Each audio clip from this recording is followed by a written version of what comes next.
सिकता सेतु। सिकता का मतलब होता है बेटा मिट्टी का, सेतु का मतलब होता है पुल। किसका पुल? मिट्टी का पुल। किसका पुल? मिट्टी का पुल। मिट्टी का पुल। ध्यान से देखना किताब में। प्रस्तुत नाट्यांश, नाट्य प्लस अंश दीर्घ संधि है। प्रस्तुत नाट्यांश में सोमदेव विरचित, सोमदेव द्वारा रचित कथा सरित सागर है। कथा सरित सागर में इतस्य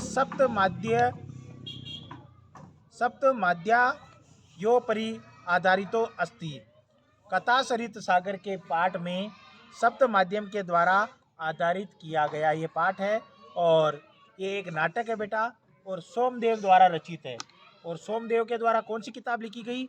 कथा सरित सागर। कथा सरित सागर। कथा सरित सागर किसने लिखी?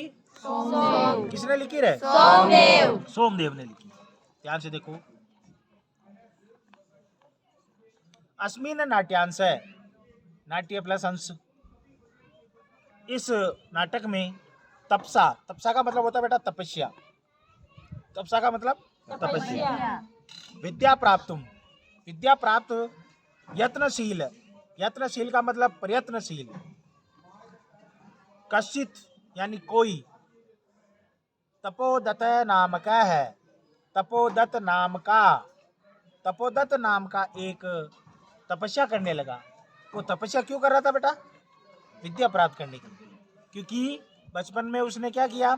बचपन में उसने ध्यान नहीं दिया, पढ़ाई नहीं की, ना लिपि का ज्ञान किया। लिपि जानते हो? लिखने की विधि को लिपि कहते हैं। लिखने की विधि को क्या कहते हैं? और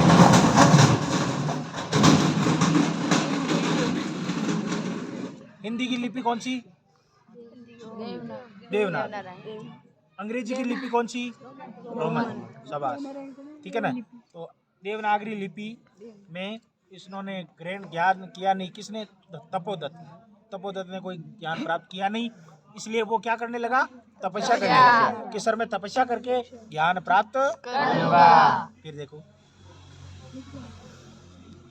तपोदत्त नाम के कुमार चित्रित अस्ति। तपोदत्त नाम का एक कुमार का वर्णन किया गया है। तस्य मार्गदर्शनाय, उसके, तस्य यानी उसके, मार्गदर्शनाय, मार्गदर्शन के लिए पुरुष वेशधारी, पुरुष का वेश धारण करके इंद्रदेव, देवराज इंद्र तत्र आगतवान, तत्र यानी वहां, आगतवान यानी आ गए। किसका रूप धारण करके रे? पुरुष का रूप धारण करके। कौन आया रे? इंद्र। क्यों आया रे? मार्गदर्शन करने के लिए। किसका रे? तपोदत्त। प्रहसन तत्र आगत्य देवराज, वहां आकर देवराज ने सिकता भी, मिट्टी का, सेतु निर्माणार्थम प्रयतते, सेतु का निर्माण करने लगे। एतत् दृष्ट्वा, यह देख कर, तपोदत्त ने प्रहसन वदती, हंसते हुए बोला, किमर्थे भो, किमर्थे, अरे कौन हो, अरे कौन हो भाई? सेतु मतलब वो किसका निर्माण कर रहा था? पुल का। मिट्टी का, मिट्टी के पुल का निर्माण कर रहा था। उसने कहा कि एक नदी बह रही है, उस बहती हुई नदी के अंदर आप मिट्टी का पुल बना रहे हो। बालुका भी जलबंधन नारमसी, बालुका, बालुका मतलब होती है रेत, रेत से कभी पुल नहीं बनता है।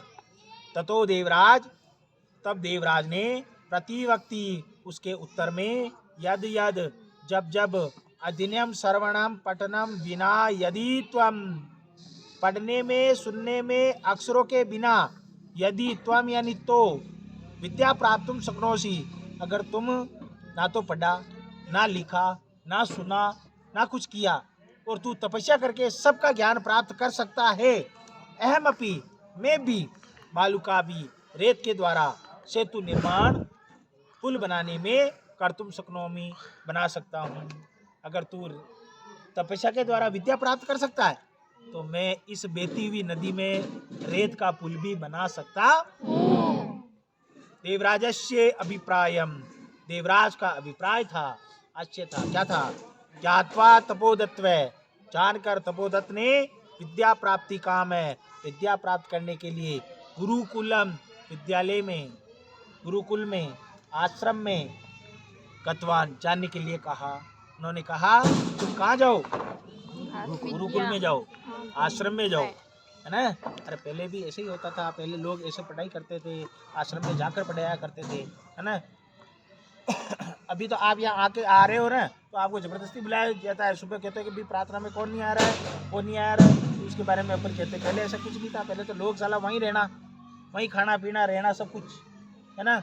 रामायण देखी होगी, उसके अंदर बताया राम ने अपनी जवानी वहाँ उस जंगल में निकाली, लकड़ियाँ काटी, झाड़ू निकालना, मखमल के गद्दे पर सोने वाला व्यक्ति घास के ऊपर सो रहा है ना।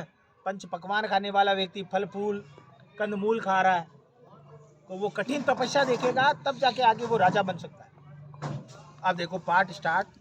तते यानी इसके बाद प्रविशति प्रवेश करता है, तपस्यारत तपस्या के बिना, तपोदत